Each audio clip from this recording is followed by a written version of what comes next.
Dígale a la persona que está a su lado, siémbreme, siémbreme, no sea malo, siempre. Recuerdo un concierto que yo tenía, que en época de encuentros, ponía cara de gato triste y me decía, ay pastor, Dios va a poner en tu corazón sembrarme 20.000 pesos para un discípulo que tengo para encuentro. Y pues uno estaba trabajando sus discípulos y las personas que tiene para encuentro. Pero Dios ponía en el corazón. Entonces, a sembrar se dijo, dice la Biblia en Hechos, capítulo 20, verso 35. En todo os he enseñado que, trabajando así, se debe ayudar a los necesitados. Y recordar las palabras del Señor Jesús que dijo, más bienaventurado es dar que recibir. Esta palabra es muy del apóstol Pablo. Yo creo que esta palabra era la palabra rema del apóstol Pablo. Esta palabra le cambió la vida, él dejó de ser otro, por eso la predicó. Y esa es la única parte donde encontramos esta palabra, no la encontramos en los evangelios. Él lo decía y en este momento él se estaba despidiendo de la iglesia donde se encontraba porque tenía que partir, hacer otras cosas donde el Espíritu Santo lo estaba enviando, tenía que volver a Jerusalén. Y él decía, definitivamente es mejor dar. Ese mismo consiervo, yo tenía una bicicleta y el Espíritu Santo siempre en la bicicleta. Y yo no, a veces como que es esa tire y afloje con la carne y el espíritu. Le terminé sembrando la bicicleta, desde esa época no monto bicicleta. Pero qué bueno pues tener esa unción de dar, poder pedirle a Dios que nos ayude siempre a estar en ese nivel de poder dar, porque cuando uno da es bendecido. El que da, Dios le da.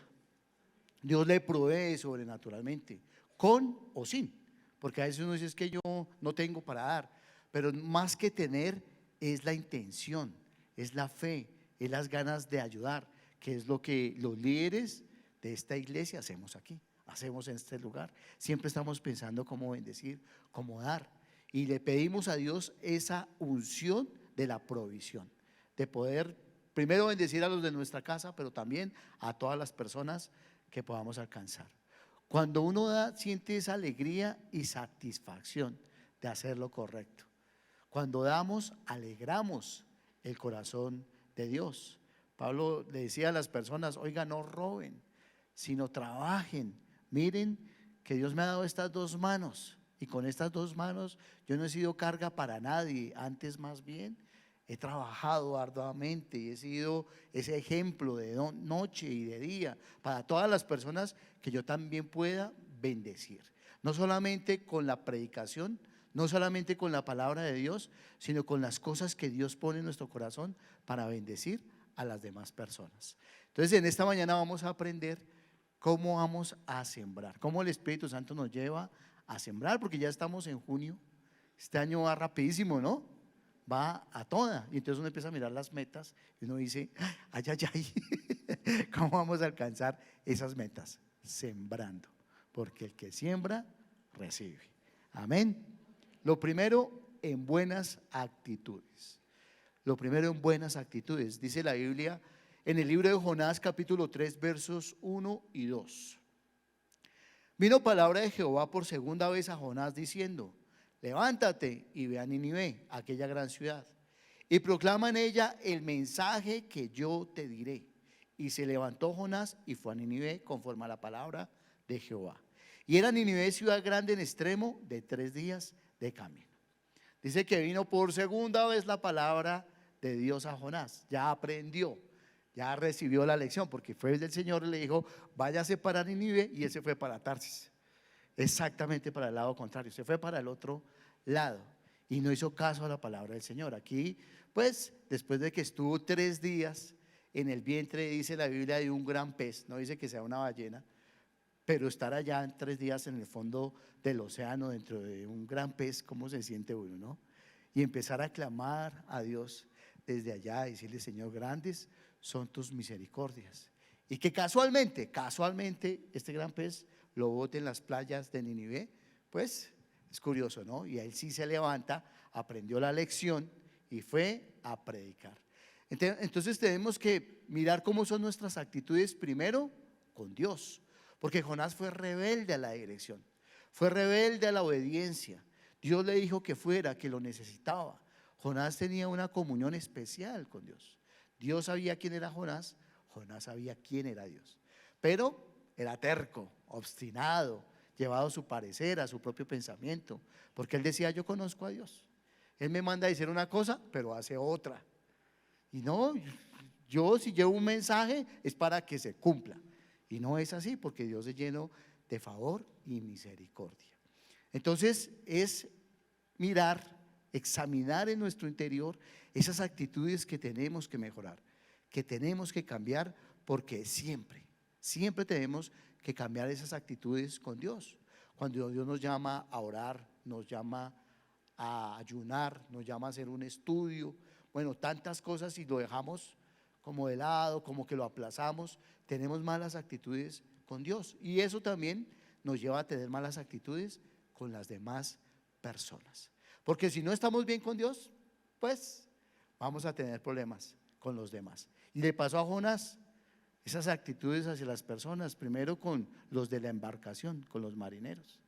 Decían los marineros: no, algo pasa, esta tempestad, esta tormenta tan grande, esto no es normal, llevamos años navegando y aquí esto es algo espiritual, algo sucede. Tuvieron que empezar, ellos dicen, a orar a sus dioses, más ellos daban ejemplo que eran politeístas. Y cuando encuentran a Jonás, dicen: ¿qué haces ahí, dormilón? Levántese, usted no tiene un Dios, ore a su Dios y clame a ver si se pasa esta tempestad, este tiempo de muerte que estamos viviendo. Y Jonás se levantó y dijo: la verdad, todo esto está pasando porque yo estoy aquí con ustedes, porque Dios está trayendo una disciplina, una formación. La única forma de que pase esta tormenta, esta tempestad, es que ustedes cojan y me echen al mar. Y tuvieron ellos más compasión. Pensaron, dijo: no te acontezca tal cosa, no, vamos a seguir trabajando para que el barco no se hunda, para que no naufraguemos todos. Pero pasó el tiempo y no pasaba nada. Dijo: nos tocó echar a Jonás al agua. Y lo cogieron y lo botaron. Entonces imagínense la tormenta, y botan a Jonás, y vino una gran bonanza, dice la Biblia. Apenas iba tocando el agua Jonás, se calmó la tormenta, todo tranquilo. No piense en qué Jonás tiene que echar al agua, sino en qué actitudes tenemos que cambiar. Amén. Entonces él no tuvo misericordia ni siquiera a los marineros, no tuvo misericordia a las personas de Nínive, porque decía: yo, Señor, voy a un mensaje de juicio. ¿Quién lleva un mensaje de juicio? Yo. Entonces ese yo, ese ego, lo que yo digo, lo que se tiene que cumplir, no, porque Dios es soberano, Dios es grande en amor y en misericordias, y Él no tuvo compasión de esas personas.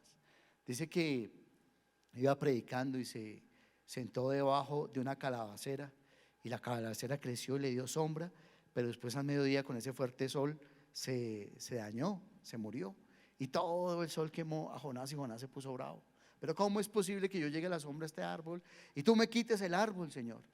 Y le dice Dios: ¿tienes tú compasión de una matica y no tienes compasión de más de 120,000 personas que viven en este lugar? Y ahí es donde constantemente nosotros predicamos: debemos tener cuidado con la vanidad de nuestra mente, con el Dios de nuestra propia mente minúscula, que es lo que yo pienso, eso es lo correcto, yo tengo la razón, nadie puede corregirme, nadie puede decirme las cosas, no puedo cambiar. No, eso es lo que tenemos que revisar en nuestras actitudes para mejorar. Y las actitudes hacia la vida: debemos ser alegres, debemos ser felices, contentos, a pesar de la adversidad, a pesar de las situaciones difíciles, porque tenemos una vida, y es una vida para aprovecharla con Dios. ¿Le vamos a servir a Dios con plata o sin plata? ¿Con almuerzo o sin almuerzo? ¿Con desayuno o sin desayuno? ¿Con o sí? ¿Con dificultades o sin dificultades? Porque esa es nuestra fe, que nos ayuda a vencer cualquier situación, cualquier dificultad. Amén. Lo segundo en que sembramos es precisamente eso, en la fe. Sembrar en fe. Cuando hablamos de fe, tenemos que hablar de Hebreos 11:1, que dice: es pues la fe, la certeza de lo que se espera, la convicción de lo que no se veía. Hace 8 días vimos el video de Sara Esther, el documental de Sara Esther que pasó hace meses. Pero presentaron ese video y pues uno lo mira. Yo aprendí 4 cosas. Lo primero que aprendí fue de la pastora Maclaudia, que ella decía que orándole a Dios, pidiéndole por el milagro de Sara Esther, decía: Señor, yo soy pastora, he servido, he estado predicando, he ido a la iglesia, no he fallado. Pero ella veía que esos argumentos como que no pesaban delante de Dios, y que ella se tuvo que arrodillar y pedir misericordia. Misericordia, Señor. Siempre dependemos de Dios. No hay nada que nosotros podamos hacer sin que Dios no nos ayude, sin que Dios no nos bendiga.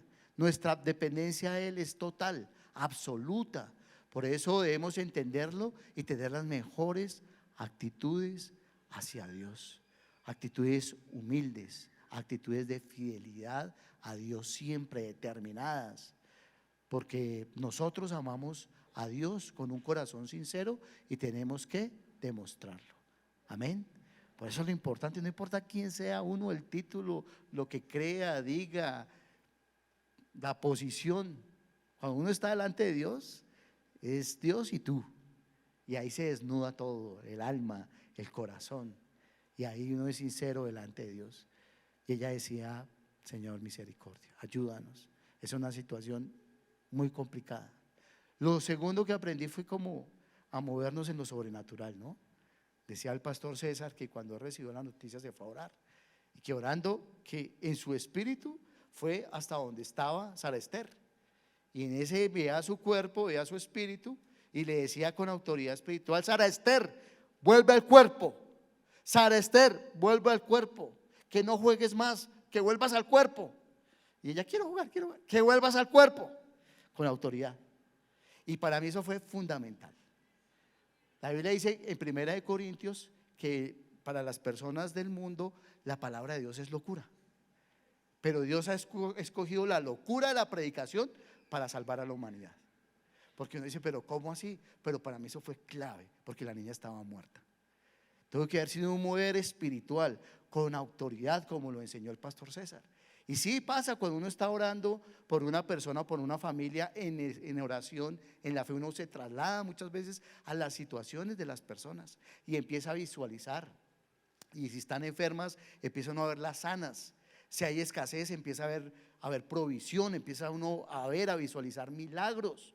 Porque esa es la fe, y hay que mover esa esfera sobrenatural para ver los milagros de Dios que nosotros le estamos pidiendo. ¿Qué pasa si no? Porque en este caso fue sí, Dios respondió y fue tremendo milagro, pero cuando no, tenemos que ser fuertes. Tenemos que aceptar la respuesta de Dios, porque también es una respuesta. Yo no he tenido la experiencia, pero dicen que cuando uno está en ese traslado de la vida y la muerte, en ese proceso, cuando las personas están con Dios, dicen que se siente mucha alegría, mucha felicidad, un gozo que nadie quiere volver. Que uno dice: ¿qué voy a volver a ese purgatorio? ¿Qué voy a volver a ese valle de lágrimas? Entonces es ver que en esa esfera espiritual nuestra fe puede ser trasladada, movida, y ver que lo mejor que nosotros tenemos definitivamente está con Dios. Porque cuando Dios nos llame, cuando llegue ese momento, tenemos que estar seguros que vamos a estar con Él. Amén. Y eso es lo mejor de nuestras vidas.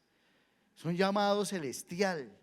Es algo más importante que esta prueba que estamos viviendo, porque es eso. La vida no es fácil. La vida es una prueba, es una oportunidad donde Dios, por justicia, no por Él, sino por nosotros, quiere ver quién es el trigo y quién es la cizaña. Así de sencillo. Quiénes están con Dios y quiénes no. Entonces es importante sembrar en fe, movernos en fe. Decía José Miguel cuando oraba, daba un versículo bonito que está en Mateo 18. Dice: sanad enfermos, limpiad leprosos, resucitad muertos, echad fuera demonios. De gracia recibiste, dad de gracia. ¿Cuántos han recibido cosas buenas aquí de parte de Dios? Levante su mano, no baje su mano, téngala levantada. ¿Cuántos han recibido milagros? Milagros de parte de Dios. Demos eso mismo. Demos, Dios nos ha dado esos dones, esa capacidad de creer, de movernos en lo sobrenatural. Hay muchas personas que lo necesitan, que necesitan esas palabras de fe. Y me gusta esa palabra porque dice: sanad enfermos, limpiad leprosos. Si la lepra es una enfermedad, pero habla de esas situaciones espirituales que uno necesita ser limpio, necesita ser restaurado, necesita ser sanado. No puede vivir siempre con esa tristeza, con ese odio, con esa amargura. Eso es algo espiritual que también se trasciende a lo físico, a la sanidad física, porque cuando uno perdona, el cuerpo se alivia, el cuerpo se descarga y uno puede sentir también esa sanidad de Dios, echar fuera demonios. Lo que hacemos en la Universidad de la Vida, en los encuentros, de ver esas personas restauradas, donde las cadenas de maldad, de impiedad, de pecados son rotas, y Dios puede hacer esos grandes milagros para resucitar muertos. Claro, vimos lo de Sara Ester estaba muerta, pero Dios busca también que resucitemos a aquellas personas que espiritualmente no están bien, que están muertas, que necesitan ese soplo de Dios, ese aliento, que levante sus brazos, que diga: sí se puede. Necesitamos intentarlo con Dios, necesitamos hacerlo con Dios, porque si estamos con Dios siempre vamos a alcanzar la victoria. Amén. Alguien decía que Dios no pierde ninguna batalla. Dios sí pierde batallas, pero no pierde la guerra, porque Dios siempre sale victorioso. En la cruz del Calvario perdimos la batalla, pero ganamos con el Espíritu de resurrección. En el holocausto nazi, Dios lo permitió, la voluntad de Dios, no creo. Perdimos esa batalla, pero Dios lo restaura. Dios ha restaurado su pueblo, el pueblo judío, como Dios 10 veces a través de la historia de la humanidad. A pesar de las pruebas y las batallas que perdamos, Dios siempre va a estar ahí para animarnos, para levantar los brazos y para decirnos: hijo, hija, si se puede. Si yo estoy contigo, nadie en contra de ti. Dios y tú son multitud. Amén. Lo cuarto que aprendí del segundo punto fue perseverar en el milagro. Porque claro, la niña resucitó, pero ahora el tema era lo cerebral, lo neurológico. ¿Cómo estaba? ¿Cómo iba a quedar? Porque sí, todos lo sabemos, iban a quedar secuelas. Es de ahí.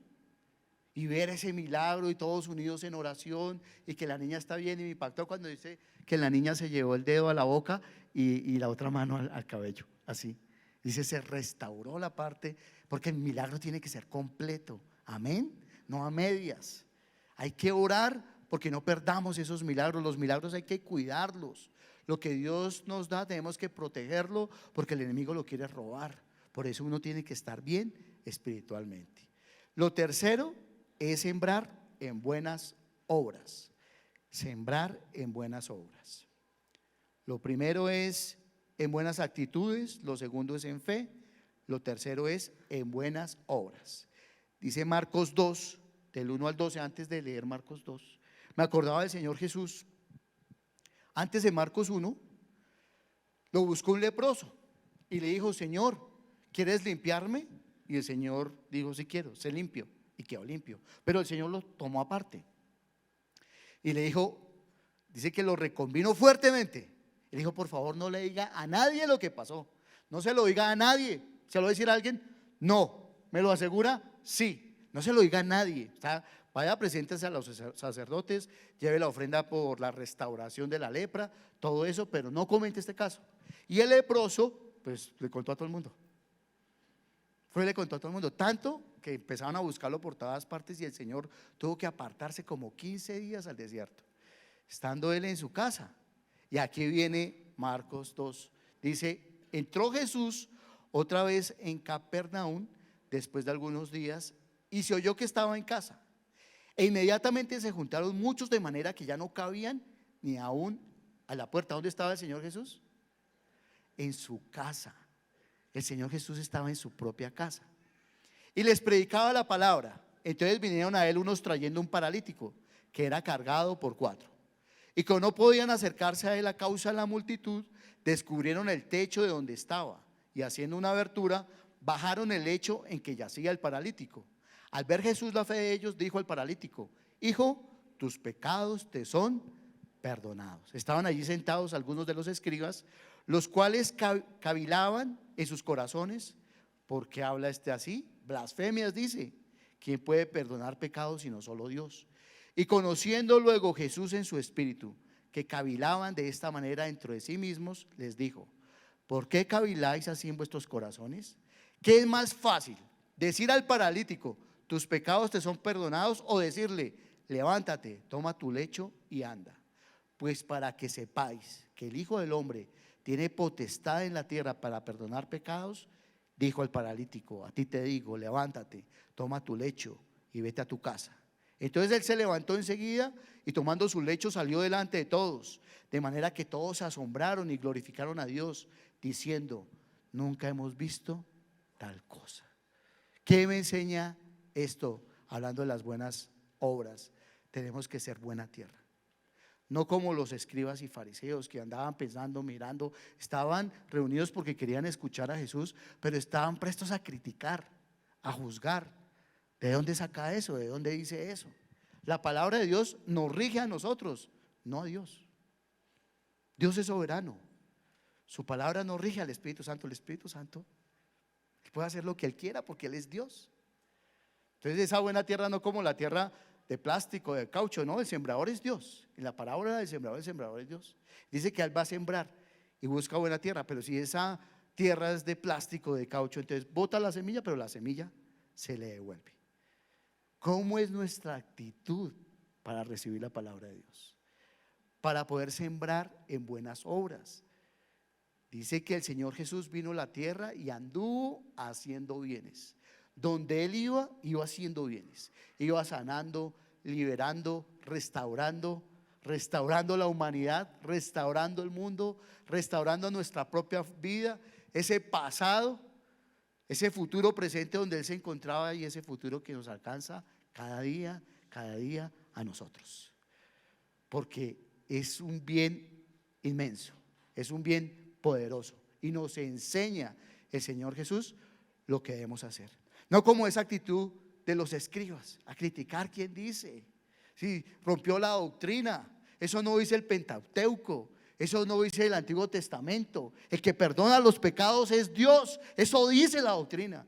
Y el Señor Jesús, sí, eso dice, para que sepan que el Hijo del Hombre tiene autoridad. Que es más fácil decirle al paralítico: oye tú paralítico, levántese, tome su lecho y váyase para su casa. Me gusta la actitud del paralítico, ¿no? Se levantó, tomó su camilla y hasta luego, me voy para la casa, y se fue. Y todos quedaron asombrados. Debemos tener la actitud de los 4 amigos que vieron una necesidad y no se quedaron ahí. Dijeron: algo tenemos que hacer, busquémoslo, llevémoslo, hagamos algo, desplacémonos. Y llegaron a la casa del Señor. Y dice que había una gran multitud. Se presentan obstáculos, se presentan barreras.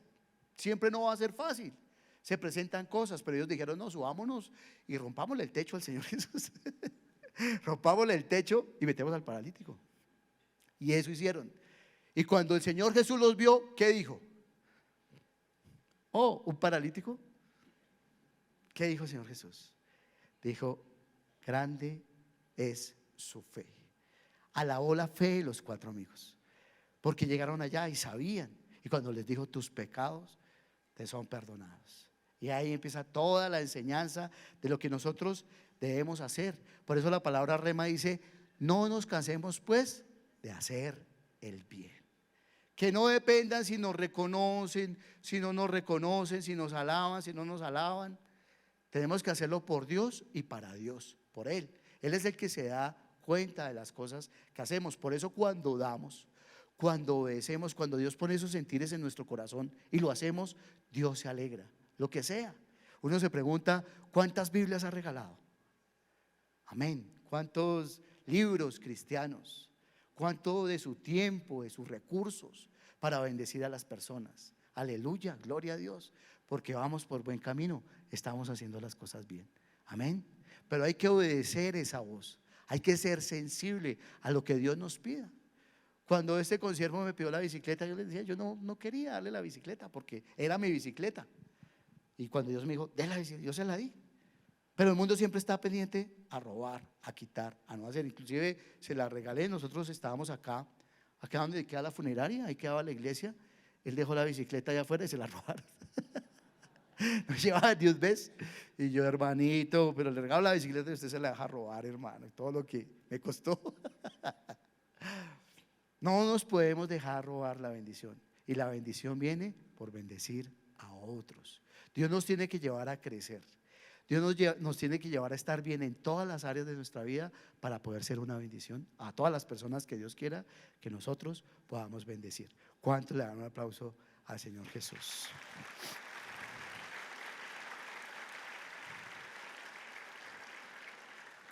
Lo cuarto, en espiritualidad. Entonces debemos sembrar en buenas acciones, actitudes, debemos sembrar en fe, debemos sembrar en buenas obras y debemos sembrar en espiritualidad. Dice la palabra de Dios en el libro de Gálatas, capítulo 5, versos 22 y 25. Mas el fruto del Espíritu es amor, gozo, paz, paciencia, benignidad, bondad, fe, mansedumbre, templanza. Contra tales cosas no hay ley. Pero los que son de Cristo han crucificado la carne con sus pasiones y deseos. Si vivimos por el Espíritu, andemos también por el Espíritu. Estamos en una guerra entre la carne y el Espíritu. Si hacemos caso a los deseos de la carne o a los deseos de Dios. ¿Cuáles son los frutos del Espíritu? Dice, los frutos de la carne. Dice celos, odios, injusticias, enemistades, injurias, calumnias. Por eso en la iglesia, más en la iglesia, o sea, en ningún lugar, pero más en la iglesia uno no puede tener ningún tipo de enemistad o enemigo de ninguna clase, porque la guerra no es contra la persona que vemos, sino contra el enemigo que no vemos. Es espiritual, no es contra el hermano que vemos, no es así. Entonces, pues uno tiene que, no es posible que uno esté en la iglesia y llegue una persona y no lo saludo porque qué tal, todo orgulloso, se cree más que uno, mejor dicho, no lo va a saludar. No puede ser. Si uno encuentra o usted identifica algún tipo de esa situación, tiene que buscar a esa persona y decirle: hola, ¿cómo estás? Y si esa persona sigue siendo resistente, porque es verdad, a veces pues uno no le cae bien a todo el mundo, pero tenemos que pasarla bien en la iglesia. Tenemos que ser felices, tenemos que abrazarnos, bendecirnos unos a otros. Para eso estamos aquí. Amén. Y si usted identifica a alguien así, búsquelo y estire la mano y dígale: perdóneme. De pronto le contesta: perdóneme, ¿qué? Yo ni lo conozco, yo no le he hecho nada, pero perdóneme por caerle gordo, por favor, perdone. Y tratemos de restaurar, tratemos de reconciliar, tratemos de estar bien, porque eso se trata, crecer en espiritualidad. Para eso debemos alimentar nuestro espíritu, debemos trabajar con todo nuestro corazón, con todas nuestras fuerzas, con todo nuestro amor, en crecer espiritualmente, que es el área más importante de nuestra vida. La Biblia dice: amado, yo deseo que seas prosperado. Cuando el Señor dice eso, no se refiere a las finanzas o a las riquezas materiales únicamente, se refiere a la integridad humana de nuestro espíritu, que tenga salud. ¿No será la salud más importante que el dinero? Pero así como prospera tu espíritu, tu área espiritual. El área espiritual es la que jalonea todas las demás áreas. Si estamos bien espiritualmente, vamos a estar bien en todo. Si estamos mal espiritualmente, vamos a estar tristes, vamos a estar desanimados, vamos a estar odiosos, amargados, porque es un bajonazo espiritual. Cuando alguien está alimentado espiritualmente y está bien, ha sembrado en su espíritu, pues va a recoger en su espíritu a pesar de las dificultades. Por eso dice la palabra de Dios que Dios nos da esa paz que sobrepasa toda comprensión. Nadie se imagina lo que está viviendo y anda feliz, y anda lleno de fe, y anda entusiasta. ¿Cómo está? Bien, hermano, bendecido, gloria a Dios, aleluya. Anda así, vigoroso, victorioso, y ¿no? Aunque todos es todos, porque ahora toca a todos y todas, pero no es así. Decía, por ahí hay un meme que decía: entonces la pilota se graduó para poder pilotear el avión. Entonces alguien le contestaba: iré pilota cuando a las ciclistas le digan ciclistas. Que nos enredamos, todos es todos. Entonces ya todos no significa todos, es chistoso. Entonces, para que todos y todas podamos alcanzar la bendición de Dios. Amén. Dice Gálatas capítulo 6, verso 8 y 10. Porque el que siembra para su carne, de la carne segará corrupción. Mas el que siembra para el Espíritu, del Espíritu segará vida eterna. Entonces es sembrar y recibir. No nos cansemos pues de hacer el bien, porque a su tiempo segaremos si no desmayamos. Así que, según tengamos oportunidad, hagamos bien a todos y mayormente a los de la familia de la fe, es decir, a ustedes. Dense un fuerte aplauso, por favor. Estamos para bendecirnos unos a otros. Cuando uno habla de espiritualidad, es de escoger el mejor camino. Eso habla de Deuteronomio 30. Dice el Señor: escojas pues la vida para que vivas. Y suena redundante, pero cuando Él habla de vida, está hablando de Él. Escoge mis mandamientos, escoge mis caminos, escoge mi palabra, para que veas qué es la vida. No escojas la muerte, no escojas el otro camino donde te vas a perder. Yo estoy en la iglesia porque mi padre murió. Estoy aquí en la MCI Zipaquirá porque mi padre le dio un coma diabético. Yo era, como dicen por ahí, normal. Yo no era ni borracho, ni drogadito, ni mujeriego, ni ladrón, ni homosexual, ni nada de eso. Nada. Pero mi padre murió. Yo tenía un problema, y es que mis prioridades estaban invertidas. Para mí el número uno de mi vida eran mis amigos. Mis amigos decían algo y corra, que dijera, yo me iba con ellos. No estaba tan pendiente de la casa, medio pendiente de mis padres, pero no eran mi prioridad. Debía haber sido un mejor hijo. Cuando mi padre muere, uno empieza a reflexionar en todo esto. Si hubiera hecho, pero ya que ya no se puede. Toca afrontar el presente bien para recibir un mejor futuro, porque lo que hacemos en este momento es lo que viene después. Son esos resultados, es ese fruto. Entonces fueron 5 días, mi padre duró 5 días en coma, fuera de este mundo, orando, pidiéndole a Dios todos los días en la clínica, haciendo vueltas. Recuerdo que una vez me tocó ir desde acá de Zipaquirá a la clínica de Kennedy. En esa época no había Transmilenio, tocaba en esos buses grandes, esos colectivos. Y fueron 3 horas y media de ida y 3 horas y media de vuelta con el examen. Y todo el tiempo orando, ahí sentado, pidiéndole a Dios. Y recuerdo que ese día hice una oración y hablaba con Dios. Y yo le decía: Señor, por favor, sana a mi papá, ayuda a mi papá, sánalo, ayúdalo, que salga de ese coma, que viva. Y Dios me respondía y me decía: si tu papá queda mal, y si toca asearlo, y si toca llevarlo al baño, y si toca darle comer y todo, no importa, Señor, yo lo hago. Lo hacemos. Y Dios me dijo: ¿a ti te gustaría quedar así y que te llevaran, te limpiaran y hicieran eso por ti? Yo dije: no, Señor, yo prefiero irme, yo prefiero morirme. Dios me dijo: tu papá también. Y ese día murió. Pero ese día me decidí por Dios. Fue tanto la oración, fue tanto entrar en esa dimensión espiritual, que empecé a orar de otra manera. Dios mismo me trajo a esta iglesia. Dios mismo me trajo acá. Yo recuerdo, imagínense esto, yo busqué al pastor Sandro y le dije: pastor Sandro, quiero ir a encuentro. ¿Qué discípulo le ha llegado así? Quiero ir a encuentro. ¿Dónde me inscribo? ¿Cómo voy para encuentro? Eso es algo impresionante, porque ya venía con ese proceso de decidir. Puede ir una situación mala y uno toma otro camino, reniega contra Dios. ¿O por qué pasó esto? Definitivamente Dios no tiene el control de todas las cosas. Eso no es verdad. Porque entonces, ¿qué pasa con los violadores? Dios lo permitió. Yo no veo. Eso no es así. Si la voluntad de Dios no es esta, la voluntad de Dios no es este mundo. Aquí reina el mal, reina el maligno, no reina Dios. Si reinara Dios, esto sería un paraíso. Porque lo que Dios escogió para nosotros es un paraíso. Para allá vamos, ¿no?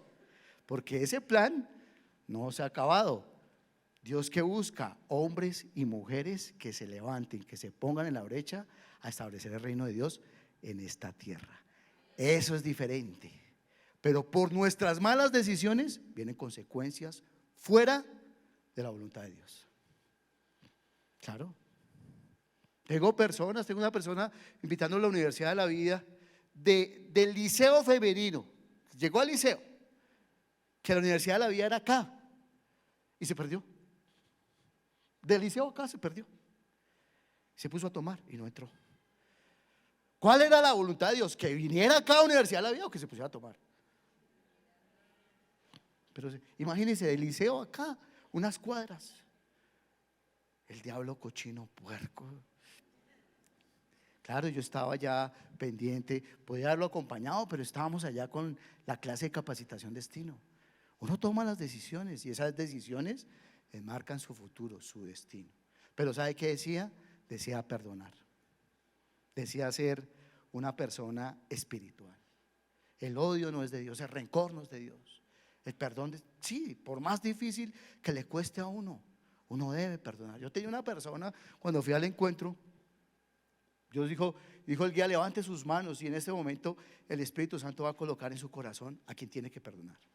Y yo levanté mis brazos y dije: no, yo soy la mejor persona del mundo, yo tengo que perdonar a nadie y nadie tiene que perdonarme a mí. Y Dios me puso en la mente de esa persona y yo dije: no lo perdono.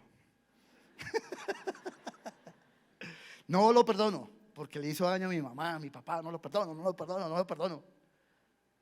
Y Dios me decía: lo tienes que perdonar, lo tienes que perdonar. Yo dije: bueno, Señor, hagamos un trato. Yo no voy a buscar a esa persona, tú me la vas a colocar al frente. Y recuerdo que un día subiendo por la séptima, yo subía y él bajaba. Eso fue chistoso porque esa cuadra, había gente que se quedó sola la cuadra. Y qué pasó tan raro. Bajaba, yo me le fui. Él se corrió hacia la izquierda, yo me le fui a la izquierda. Se fue a la derecha, yo me le fui a la derecha. Se puso así como un toro. Y yo me fui normal. Y llegué ahí, un momento él se iba a volver. Y le dije: hey, te necesito. Yo: ¿qué pasó? Y yo: necesito que me perdone. ¿Pero por qué? ¿Qué? Es que durante muchos años yo he guardado en mi corazón hacerle daño a usted. Entonces necesito que me perdone. Y él extendió la mano y dijo: no, pues el que tiene que pedir disculpas soy yo, perdóneme. Y bueno, nos perdonamos. Y inclusive iba para el consejo y me alcanzó una tarjeta del consejo. Y yo dije: no, tampoco tampoco hasta allá, no. Nos abrazamos, nos despedimos, hoy día nos saludamos, la damos súper bien. Y yo sentí que de mí cayó un peso enorme, un peso gigante. Me sentí aliviano, porque eso es algo espiritual. Tal vez uno no lo quiera hacer, es que uno dice: es que no siento, es que no es que sientas. Toma la decisión, dilo con tus labios, confiésalo, y si el Señor te lo pone, sé valiente y hazlo. Amén. ¿Cuánto le dan un aplauso al Señor por ser espirituales?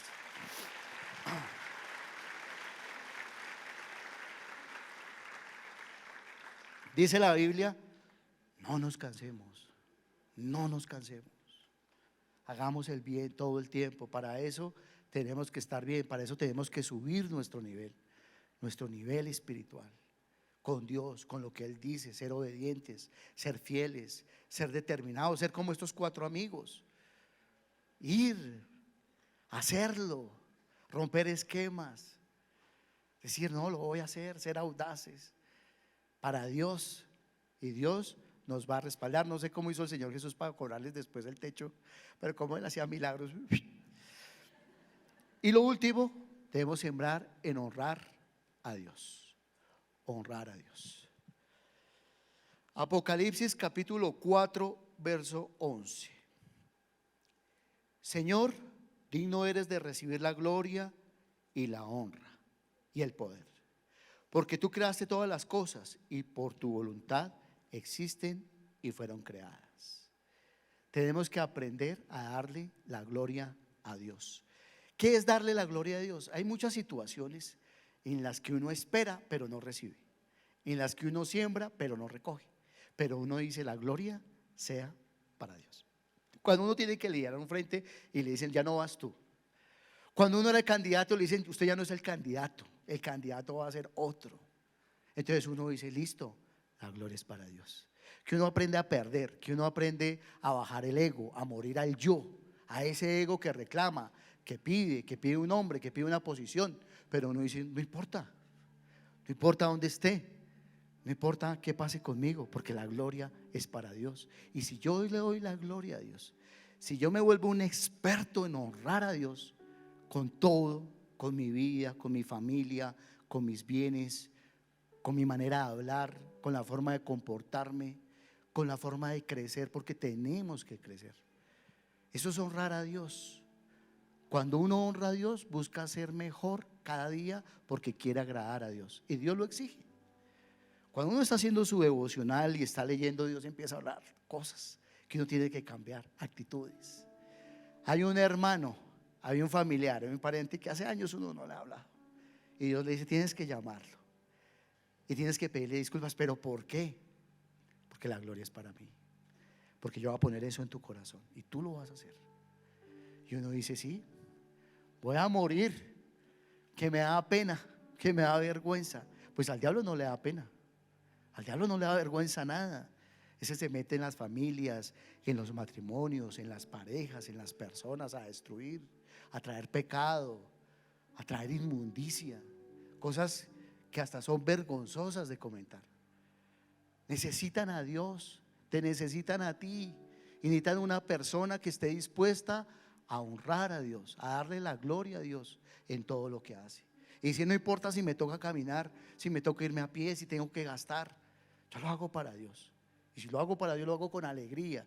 Y si lo hago con alegría, de esa misma manera voy a recibir, porque el Señor te ve y dice: ahí está mi hijo, ahí está mi hija.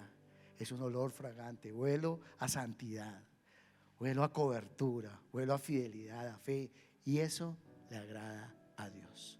Entonces tenemos que volvernos expertos en sembrar de esa manera. A sembrar se dijo, amén. A sembrar, en cambiar esas actitudes en nuestra casa. Allá es el lugar donde somos formados, donde somos probados, donde toda máscara es quitada y somos descubiertos. Allá es cuando uno llega a la casa y tenemos una esposa cargada porque lleva haciendo el oficio de la casa, muchas cosas, y uno llega descansado. Entonces dice: por lo menos ayúdeme a lavar la loza. Y uno dice: entonces, ¿qué? ¿Yo de dónde vengo? ¿De trabajar o qué estaba haciendo? ¿Viendo televisión? ¿Jugando? ¿Usted qué cree, que yo estoy cansado? ¿Qué estaba haciendo? Y la esposa le dice: pues ayude al menos. Entonces sí ha pasado. Pero el hombre, cuando cambia de actitud, se va al platero, no dice nada y empieza a lavar la loza, juicioso. Después se va al mesón y empieza a limpiar el mesón. Después se va a la ropa sucia y empieza a lavar la ropa. Amén, aleluya, gloria a Dios. Empieza a lavar la ropa y la esposa le dice: amor de mi vida, mi corazón, ven, te doy un abrazo. ¿Qué oficio? Ni qué oficio. O esa mujer que está cargada, amargada, cantaletosa, y llega al esposo y tiene todo por decirle, pero le dice: mi vida linda, ven para acá, te doy un abrazo, un pico por acá, muá, un pico por acá, muá. ¿Cómo te fue? ¿Quieres un tinto? Una aromática con frutas. Y llegan los hijos y le dicen: papá, acuéstate, te quitamos los zapatos y nos desmayamos. Te traemos agua caliente para que te bañe los pies. Pues ese tiene que ser nuestro hogar, en que unos estén velando por la felicidad del otro, porque esté bien, no por yo, no por mí, no por mi ego. El ego tiene que morir. Juan el Bautista decía que yo mengüe para que él crezca, y pudo haber dicho que mengüe, pero no, que está el yo. El yo hay que verlo, hay que identificarlo, porque es la única manera de cambiar. Cuando uno identifica, reconoce y corrige y cambia. Y cuando uno cambia, se nota. En la casa, ¿saben quiénes somos? En la casa saben si es bla bla bla, ¿no? En la calle: hola pastor, hola, ¿cómo estás? Y se ve todo como angelical. Y en la casa, ¿cómo es en la casa? Tiene que ser mejor, amén. El ambiente, hay que orar, porque los problemas los tomamos en caliente. ¿Qué hizo el pastor César? Oró, se arrodilló, vivió esa experiencia sobrenatural. Nosotros también, si tenemos una experiencia con nuestra esposa, que podamos trasladarnos en nuestro espíritu a otro lado, no, poder solucionar los problemas en el nombre de Jesús, amén.